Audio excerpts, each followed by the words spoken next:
The Union speech has been canceled by Nancy Pelosi because she doesn't want to hear the truth. She doesn't want the American public to hear what's going on. And she's afraid of the truth. We were planning on doing a really very important speech in front of the House and the Senate, the Supreme Court. So we just found out that she's canceled it. And I think that's a great blotch on the incredible country that we all love. She blamed security, but she knew it wasn't a security problem. I just got back from Iraq. I was very safe in Iraq, and I felt very safe. We had great security. If we can handle Iraq, we can handle the middle of Washington. We'll do something in the alternative. We'll be talking to you about that at a later date. But what she's doing to the American people, what she's doing to our Constitution, is a disgrace. Here now with reaction is South Carolina Senator Lindsey Graham. Senator, good to see you. By the way, the world is ending in 12 years.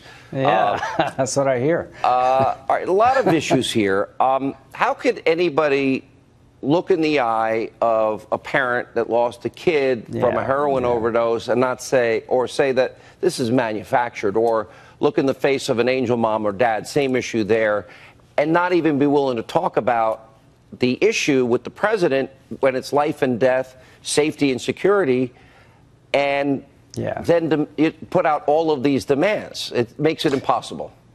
Well, what you don't have is clips of Democratic senators saying this because they know it's a death blow to the party. President Trump made a brilliant political move and good for the country to go to the middle. Wall plus DACA plus TPS.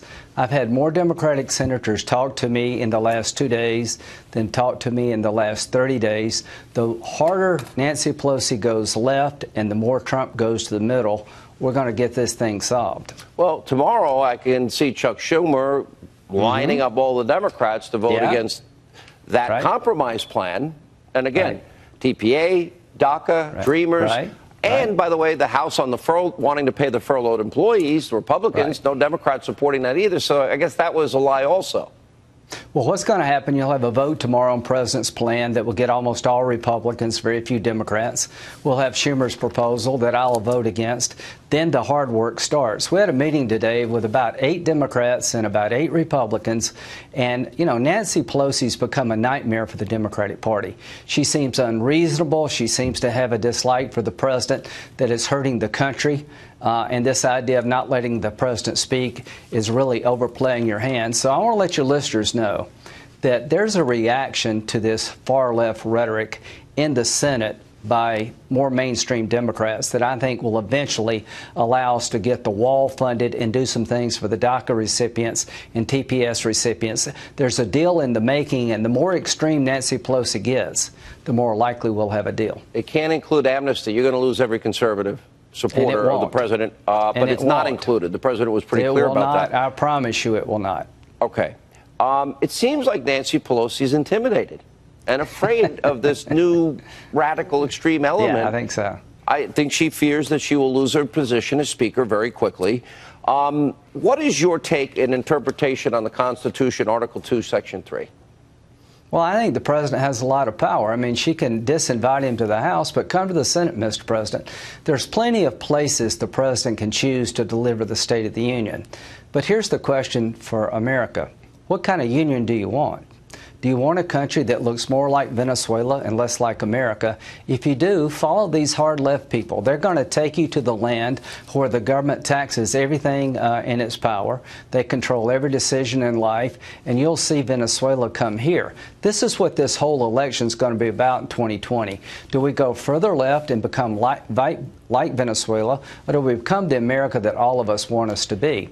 So if I'm a Democrat, these people are defining my party in a way that gives it a very limited future in America, in my view. So the president, to me, obviously, and I agree with him, views this as life and death, safety and security of the American people, stopping the heroin, the 90% of the heroin in this country from coming across the border, fentanyl. He's about life and death. That seems like a principled, strong position. Also part of his, when he pledges to faithfully serve and protect the Constitution. That means it's people. He's the commander-in-chief, as per the Constitution. What is the Democratic position? They don't want DACA. They don't seem to care about furloughed employees. Right. They don't seem to care about dreamers. Right. What is this fight about then for them? They want Trump to fail more than they want the country to win. $1 for the wall. Does that make sense in light of the caravans that have been coming? A broken border is more dangerous to the country than a partial government shutdown. In their world, there is no ICE. You get $1 for the wall, and the Border Patrol agents are gassing children, not defending the country from an onslaught. So my view is that Democrats in the Senate are going to become more reasonable as these people define extreme positions. The president made a very smart move by putting on the table relief for DACA recipients, TPS recipients, which the Democrats have been for decades. Now, let's see what kind of Democratic Party we've got. Do we have a Democratic Party that hates Trump so much they will say no to 1.1 million people having a better life? Or will we have some Democratic senators and some Democratic House members join with the president and me to solve this problem? Time will tell.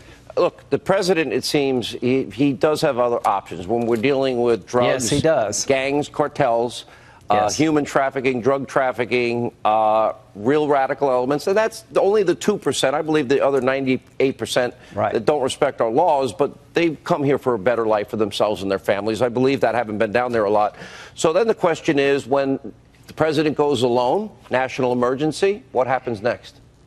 Well, if I were him, I would use my power as commander-in-chief to build that wall because he promised to build it. Every Democrat has voted for wall funding except when President Trump became president. But here's the way to go, I think. If I were the president, I would ask Nancy Pelosi, if a bill passes the Senate that has wall funding, protection for DACA and TPS, would you take it up in the House?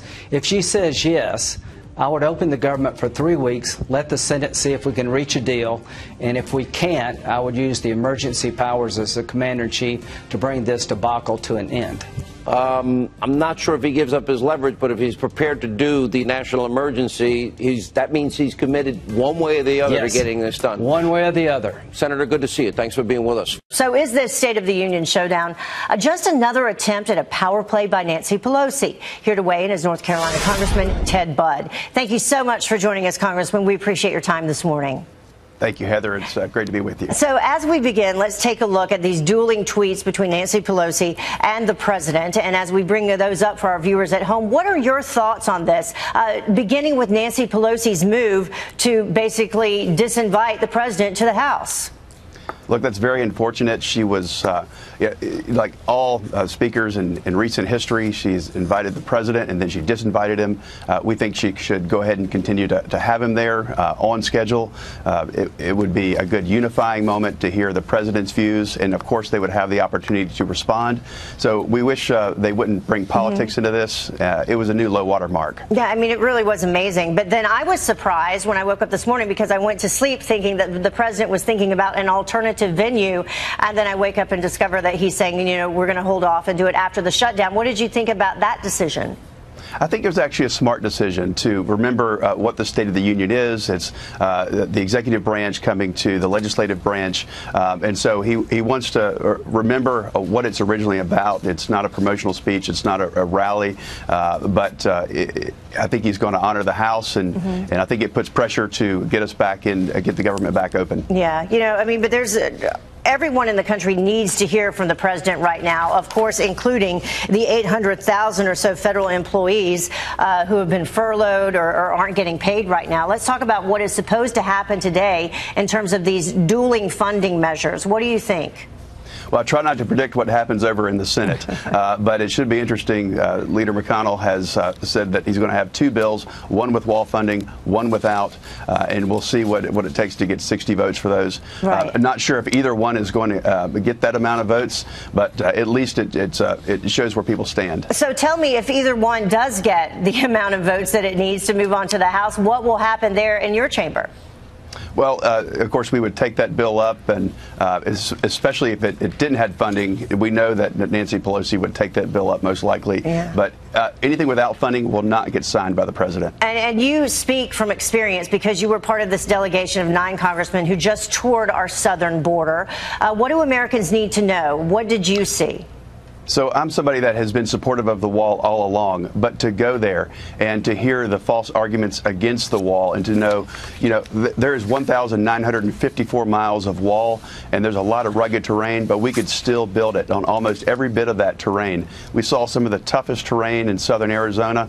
But sometimes that wall goes from the road checkpoints that you would go and you would have the border crossing and you would meet and you would get checked out by Customs and Border Patrol. And then you would go 5 miles out from there to the east or to the west. And that wall ends and it becomes a single strand barbed wire fence. All you have to do if you wish to cross illegally was to go away from that checkpoint 5 miles. And simply step over a barbed wire fence. It's ridiculous. It's very sad. And we're seeing ranchers on both sides, Mexican ranchers, U.S. ranchers saying, please build the wall. They're tired of the cartels taking over their lands, sending 10, 20, 30,000 people across a year across private lands. And we don't hear so much about that, like the drug cartels who really are controlling these areas right now. Hence the president's new phrase, build the wall and crime will fall. So thank you so much, Congressman Budd. We really appreciate you joining us. I'm from North Carolina, so hello to all my folks down there. You're doing a good job for them. Thank you. Thank you.